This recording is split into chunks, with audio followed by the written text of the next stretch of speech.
will be making homemade pizza. So first, let's do our pizza dough. Let's begin!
Hello everyone, this is Rhyes and welcome to Rhyes Bake.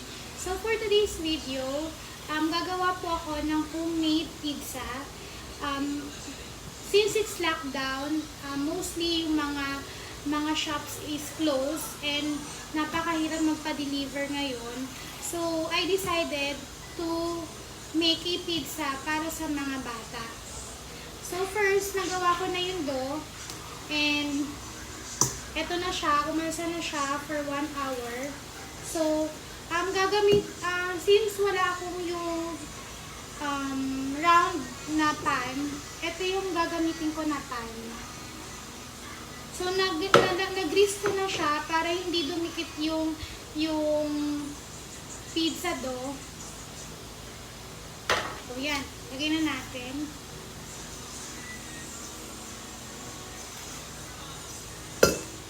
So, ito siya. Lagyan natin siya.